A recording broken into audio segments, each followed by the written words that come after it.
Bonjour à tous, ravi de vous retrouver pour ce Morning Echo du mercredi 16 juin 2021. La photo du jour, c'est celle de Jérôme Powell, le patron de la Fed. En effet, le comité monétaire de la Banque centrale américaine se termine ce soir. Alors, on n'attend pas de gros changements, même si sa conférence de presse sera décryptée en particulier sur un changement de stratégie donc de la Fed d'ici à 2023. Vous voyez que sur ces attentes, la bourse américaine a légèrement baissé. Enfin, on est tout proche quand même des records historiques, le Nasdaq consolidant de 0,72%, alors que les marchés actions européens continuent leur marche en avant.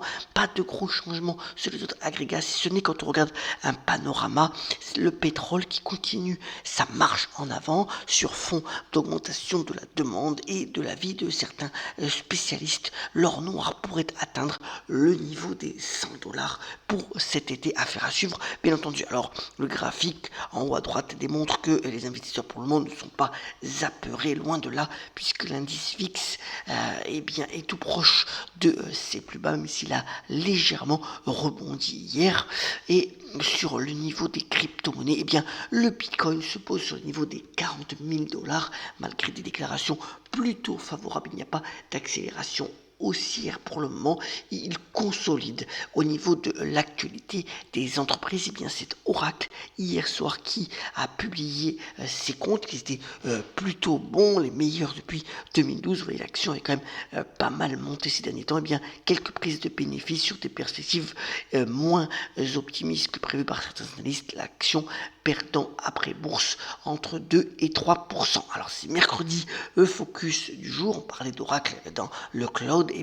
C'est la stratégie mise en avant, notamment par la division cloud de Alphabet, le Google, qui hier a annoncé avec le groupe de luxe LVMH un contrat de 6 ans assez considérable qui va permettre d'utiliser toutes les ressources cloud de Google pour améliorer les activités au sein de ces différentes marques. Alors, il s'agit concrètement d'améliorer les processus logistiques, mais aussi les pratiques des ventes, utiliser l'intelligence artificielle de Google pour optimiser donc les chaînes d'approvisionnement et améliorer aussi les marges. Ça fait valeur d'exemple puisque Google a de fortes ambitions sur le cloud. Le groupe avait déjà signé un accord avec Renault récemment aussi.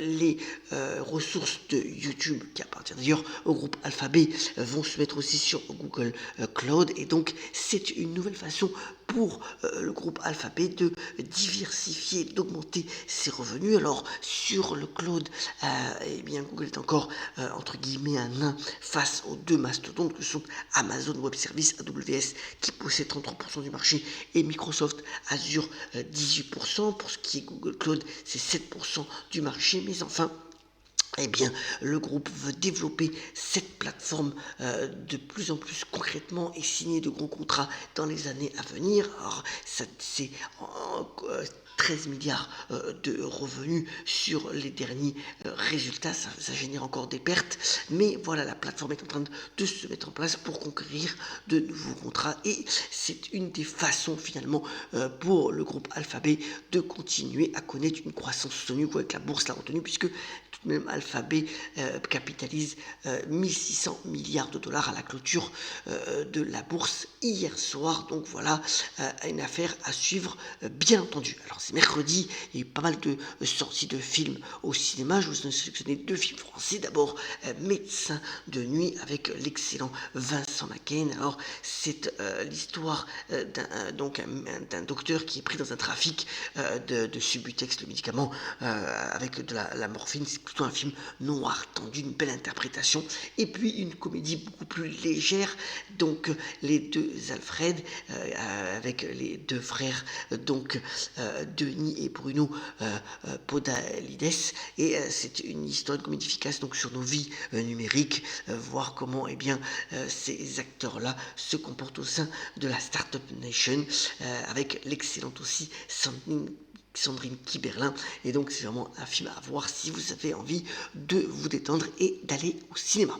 Terminons ce Morning Echo spécial focus du mercredi par la citation du jour en rendant hommage à Jean Dormesson qui aurait fêté son anniversaire aujourd'hui et qui a notamment déclaré: ce qui éclaire l'existence, c'est l'espérance. Ayez la pêche, ayons la pêche, soyons solidaires et on se retrouve très prochainement pour une nouvelle édition du Morning Echo. Excellente journée à toutes et à tous.